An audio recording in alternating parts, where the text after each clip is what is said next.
Welcome student. Today we are going to learn pre-fertilization structure and event. Here pre-fertilization, pre means before and fertilization. For fertilization in case of a flower, these are two whorls. We call it as androecium and innermost whorl we call it as a gynoecium. These are two whorls, they actually take part in the process of fertilization. But before fertilization, we have to see the structure, means their position, their structure and function of androecium and gynoecium, and which events takes place in the androecium. One member of androecium we call it as a stamen, and in the stamen before fertilization, in the stamen before fertilization, in this microsporangia or pollen sac, how the microsporogenesis process takes place, then how the pollen grain formation takes place, and how the two male gamete formation takes place. These all are the events. And in case of gynoecium, in the ovary, how the ovule formation takes place, then how the embryo sac formation takes place, and by the process of megasporogenesis, by meiosis cell division, ultimately how the egg formation takes place. These all are the events.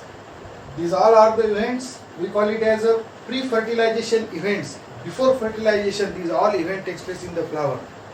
So today we are concerned with structure of stamen, then fixation in anther, and TS through anther lobe. Here TS means a transverse section through anther lobe. Structure of stamen. In case of this flower, this whorl we call it as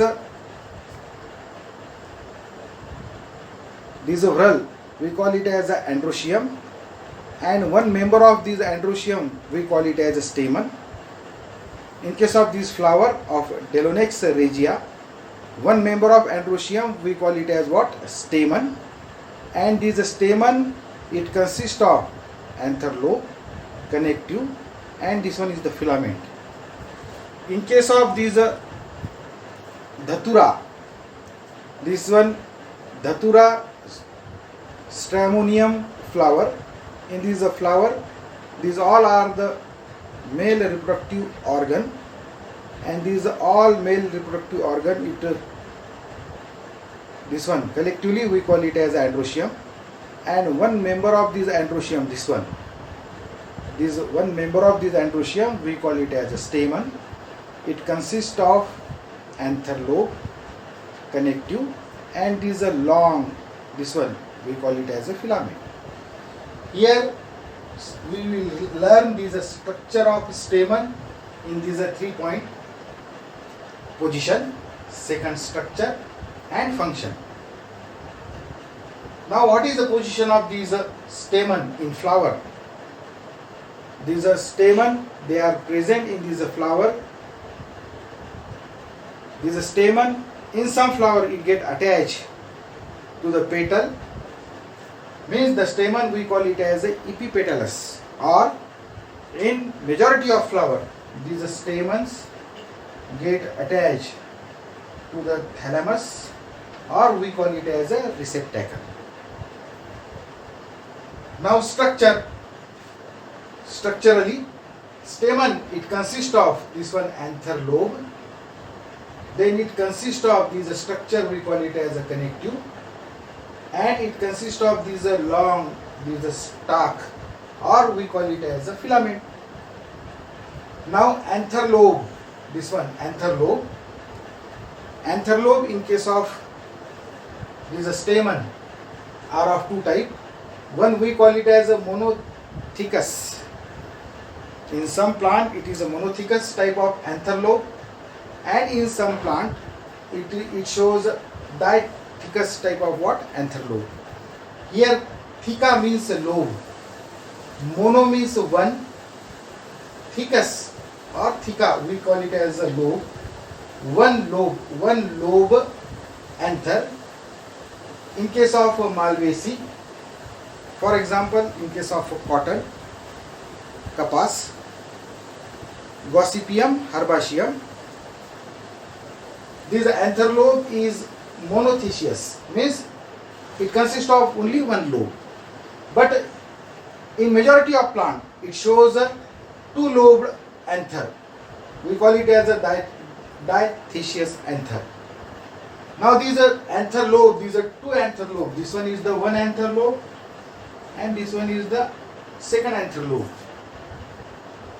In these diathecious anther lobe, in between these two lobes, these tissues are present which connect these two lobes with each other. These tissue, we call it as a connective tissue, which connect the two anther lobe, due to which these tissue we call it as a connective tissue. And generally these tissue are sterile in nature, because in tears these connective are sterile, but in one lobe, in this one lobe, two microsporangia or pollen sac are present, and in another lobe these two microsporangia or pollen sac are present, and in these microsporangia or pollen sac, by the process of microsporogenesis, spore formation takes place or pollen grain formation takes place. So these tissues are fertile tissues. These tissues are fertile tissues from which pollen grain formation takes place, and these connective tissue are sterile tissue. Then next, that is a filament. In case of these datura, long filament is present, but in case of these flower, that is Dolonex regia, the filament is short. Means in some plant this filament is long, and in some plant the filament is short, and there are some plant in which this filament is totally absent, means we call it as a sessile anther. Now this filament, it consists of two ends. One we call it as a proximal end, and second end we call it as a distal end. This one, that is a proximal end of filament, and this one is the distal end of filament. Proximal end of filament get attached to the petal. We call it as the epipetalous stamen, or it get attached to the thalamus or receptacle. And another end we call it as a distal end of filament, which generally get attached to the anther lobe. Here, through these filament, continue this one connective tissue run throughout these anther lobe and filament.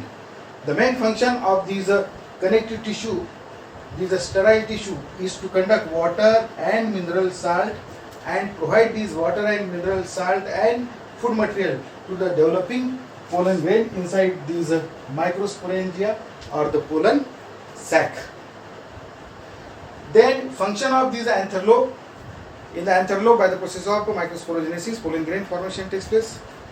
Then function of this filament, it project the anther lobe in the air, and it help in the process of what? Transfer of pollination, or it help in the process of what? Pollination.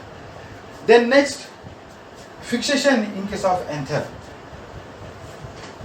Before this fixation of anther, filaments. Filament in different plants are of a different length.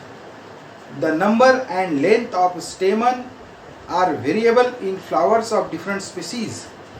Dear student, if you were to collect a stamen, each from 10 flowers, each from different species, and arrange them on a slide, then you appreciate the large variation in size seen in nature, because the filament's length is different in different flower. In some flower it is long in size, in some plant it is short in size, and in some plant this filament is totally absent. Next point, that is a fixation in anther. There are 4 types of fixation of anther. One is the basifix, second one is the dorsifix, next third one, that is adenate, And fourth one, that is a versatile. Basifix fixation of anther. In basifix fixation of anther, the anther lobe get fixed with the filament at the base, due to which it is known as a basifix fixation of what? Anther.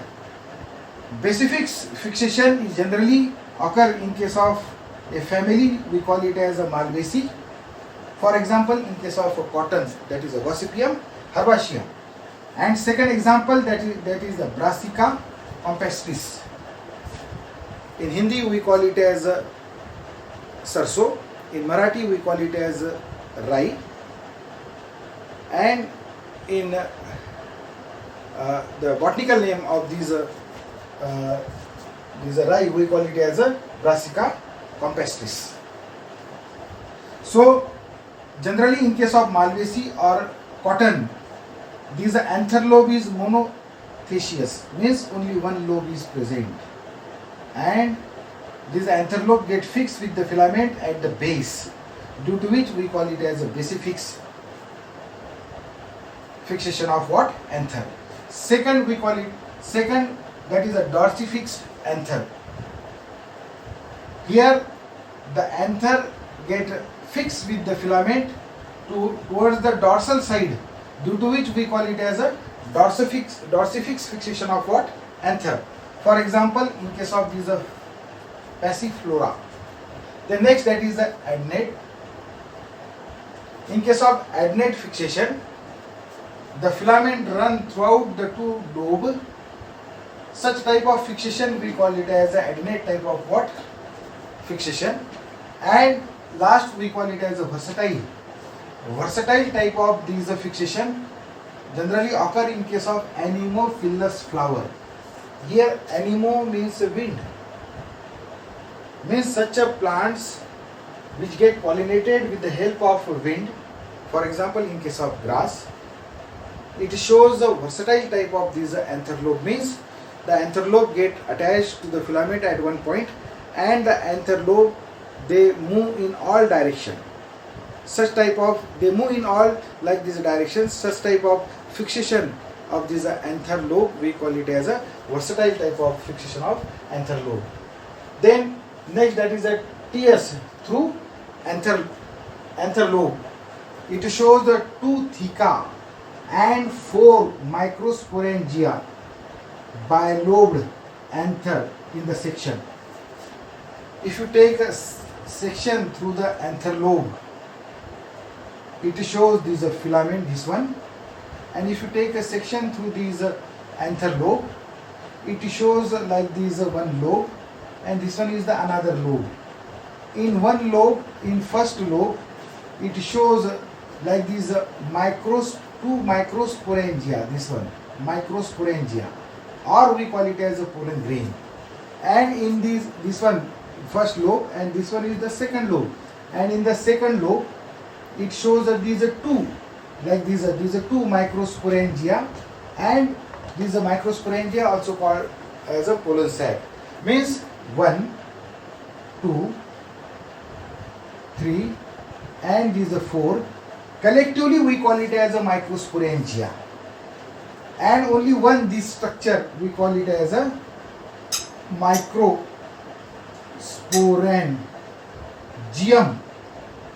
Microsporangium means 1, and microsporangia means many. 1, 2, 3, 4, 5, 6 like this. Here 1, 2, 3, 4 like this. A microsporangia are there. In one lobe 2 microsporangia, in this another lobe 2 microsporangia, like this 4 microsporangia are present in this a bilobed, like this a bilobed means bi means 2, and these are 2 lobed anther. 1, 2, 3, 4 like these are 4 microsporangia are present. These microsporangia also known as a pollen sac, because in this pollen sac, by the process of microsporogenesis, by the process of meiosis cell division, pollen grain formation takes place. Then when the pollen grain formation takes place here, these are the line of dehiscence. After pollen grain formation, when these anther lobe get mature and pollen grain get exert pressure on the wall of that anther lobe, it dehisces through this portion, and this portion we call it as a line of dehiscence.